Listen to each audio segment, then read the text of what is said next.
protests have erupted at Pelosi's house after she claimed the stylist set her up. Now, this is being called Salon Gate because because it's just hilarious. So it's really shitty though, because I've seen some people buy it. So she said that this was a setup, and she refuses to apologize. In fact, she's saying that she needs to be apologized to. And she said this on Wednesday, and she said the salon was supposed to be cleared under the city's coronavirus pandemic rules, and suggested that the business had tricked her. So a lot of people said, well, the lady went straight to Fox News and blah, blah, blah. And she took responsibility, Pelosi did, for falling for this setup to have her hair done on Monday. But she said, if anyone owes an apology, it's the salon. She said, I think that the salon owes me an apology for setting me up. And let's first of all, let's look at the video footage of her going into the salon. I don't think we've shown that on this show. Is that it's just right okay. there. Yeah. San Francisco city leaders have yet to comment on House Speaker Nancy Pelosi's visit to a hair salon here in the city yesterday in violation of COVID-19 restrictions. Now, Fox News obtained this security footage showing the speaker inside the salon yesterday not wearing a mask. The salon owner told Fox News that a stylist who rents space from her allowed the speaker to come into the salon. It has been closed, though, like so many others, due to coronavirus health orders. Now, in a statement, Pelosi's office says the speaker always wears a mask and complies with local COVID requirements. Her deputy chief of staff says, quote, so people were upset with Nancy Pelosi violating a local health order during the recent salon, visit. Just so you guys know, salons, you can own a salon, you can be the owner of a salon, but your stylist can rent chairs for private specific clients. So that's why the salon owner didn't necessarily have to know until that was happening. And these people actually started protesting at her house in San Francisco. So let's just watch a little bit of it because it's a whole live stream. Let us work. That is the entire reason why we have had a hair eruption. All right, who would like to speak? Anybody? Come on. Don't run from. It should be on. Hey, Nancy. Don't fly out on your broom, Nancy. They're trying to do your hey Nance. So okay, so they're all wearing like salon stuff and their hair and the hair curlers. They got they hung up what's it called? Hair blowers. Yeah. Hair dryers? Nancy, Yeah. if you care so much about women, you care about mothers. And if you care about mothers, you care about their children and what's going on in the schools. It's destroying relationships between mother and daughter because of frustration, making them not be in school when you could go into a salon not wearing a mask. I think it's safe to come out of the salon. Thank you. All right. So really, it's basically on Pelosi's nephew. Hypocrisy. Her hypocrisy and her nephew's hypocrisy, so right? I've been seeing this a lot online. The right is like, because the right or Trumpers or whatever, they've been saying, oh, you look so stupid wearing a mask and shit because right. it's a fake right. it's a fake pandemic. So then they try to catch Democrats not wearing their mask, like Cuomo. There's been pictures of Cuomo. Yeah. Now Pelosi. So it's kind of like showing the hypocrisy. Yeah. So what are your thoughts on that? So, I mean, I think it is hypocritical because, like, it's when the right attacks you on your hypocrisy, which the Democrats are extremely hypocritical. They say one thing and then they go and do another.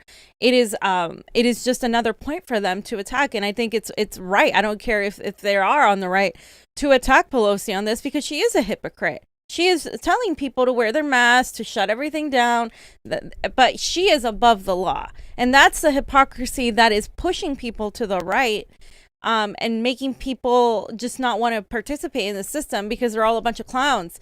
And the Democrats are doing this to themselves. And I just want to say, too, that their concerns are valid. Their concerns are valid, but small businesses are suffering so much right now during this pandemic in California in general, and in Los Angeles and San Francisco especially, where you have a very, very dense population. You have a lot of people in certain industries, whether it's the entertainment industry or the tech industry, these industries that normally go spend money at hair salons and nail salons, and you have all these people that haven't gotten the help they need from the federal government or the state government. And obviously they're going to be protesting instead of really taking small business owners under their wing and talking about their issues. The Democrats completely ignore it and they just blame Republicans. And the Republicans have for now a very long time taken those small business owners and made them part of their party, which it shouldn't be, because the Republicans aren't taking care of them either. And the Democrats have had an opportunity, and they had another one here with coronavirus, to actually address the concerns of small businesses, separate them and protect them from corporations. Instead, they chose to protect corporations and leave a lot of these small businesses flailing. And the reason I talk about this so ardently is because I saw Florida and how they've handled the pandemic. A lot of people have said is really bad, but when it comes to economics, the state of Florida is doing far better when it comes to small businesses, because they've allowed them to reopen, because they're not helping them. So you got to do one or the other. You can't just close everything down without giving people help. Like, I'm all for protecting and making sure people are healthy, but if you're not going to give them the social safety nets they need to sit at home and be okay and protect their businesses, then you're not even being a good capitalist. Like, you're failing at that. And I think we can protect small businesses and have a market and still have social safety nets.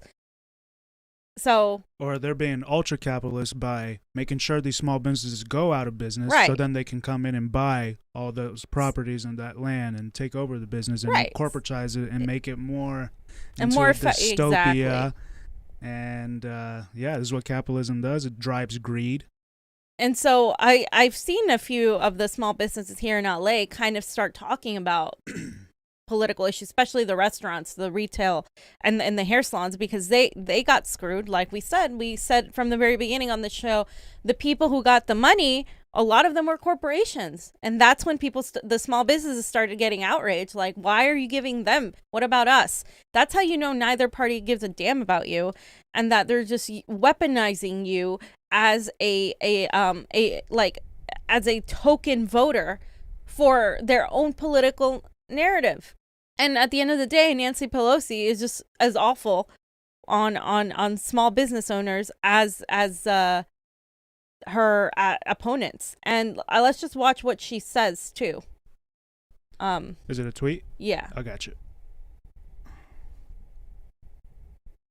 For trusting the word of the neighborhood salon that I've been. That's like a bad tweet. It's only like on the left side of audio. You can't really fix that. Yeah. Okay, well, she was just saying it was a setup. You guys have heard that before. But I just want to point out some statistics, because like I said, Gavin Newsom is under a lot of fire right now because he hasn't addressed all of the issues that have been happening in California.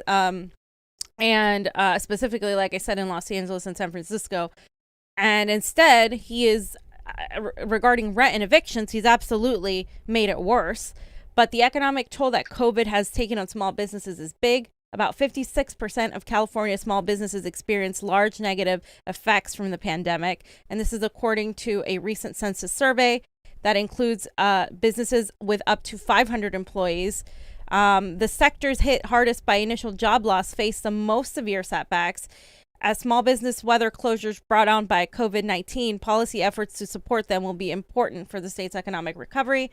95% of businesses are very small businesses with less than 50 employees, and these businesses employ 1/3 of California's workers.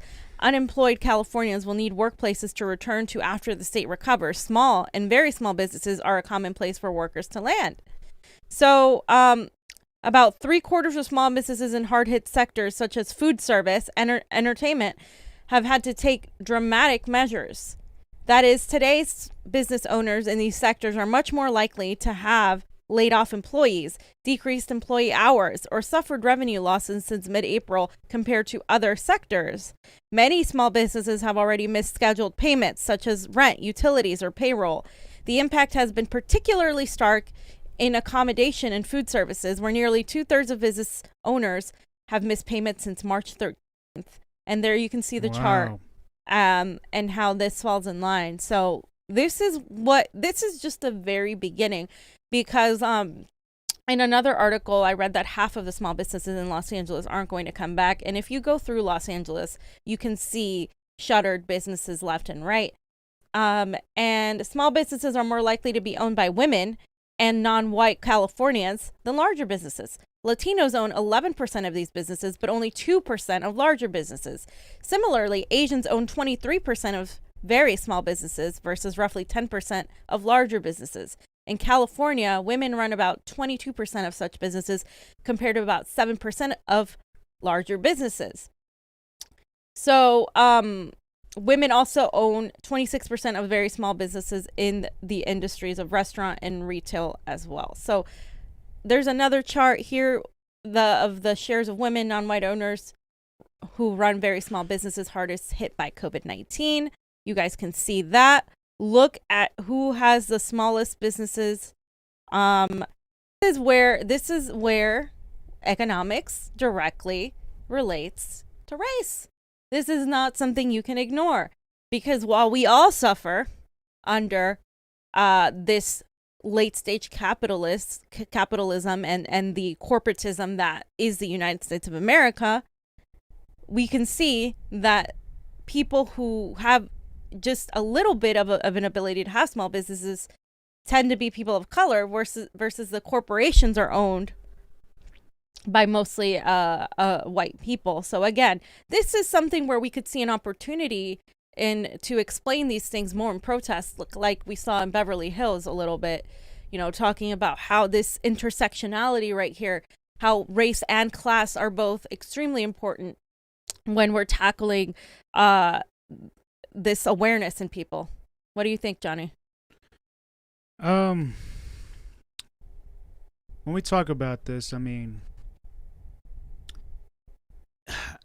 if you look at this chart, it literally has only 1%. Okay, so hard hit small businesses has 1% African American, 13% Latino, Asian 33%, and then white is 59% hit small business. This is it's interesting that there's even like only 1% there in small businesses. Large business has 10% over there. What the foundation of this country was racist. Right. Because they murdered Native Americans and took the land. Imperialism, colonialism. Same thing that happened in Florida. And the Spanish did it, the conquistadors, and they did it in South America as well. So it's systemic. It's still carry on. It's still there from all those years back. It's still there because we have to rewrite the Constitution basically, because it says there, it's unalienable rights for any man. It was originally for white men, right? Yeah. And women weren't even a part of it. Women weren't even part of it until the 1920s. And even non-landowning whites weren't a part of it. And also, obviously, people of color weren't a part of it. So the Constitution doesn't protect poor people. It doesn't protect people of color, and it doesn't protect women. So I agree. The whole thing needs to be redone. And it's not a radical notion. Literally every major country on earth has had multiple constitutions. I don't know why we're so against. But they're not the United States. We're a U.S. exceptionalism right there. We have to be the ones that are above it all, the ones that are perfect. And again, you see only 1% are black owned businesses. Small businesses. Small businesses. You're not going to see a lot of corporations. Yeah, they have 10% large businesses though. But I mean, I don't know. I don't know. But still, compared to the vast majority of this land had brown people before it had white people, and then they came somehow the wealth, imperialism and colonialism, and genocide Right. took over. So I And- don't know. And the wealth is still concentrated in, a very small few, people. But obviously, here we see the intersectionality of how that has to do with class.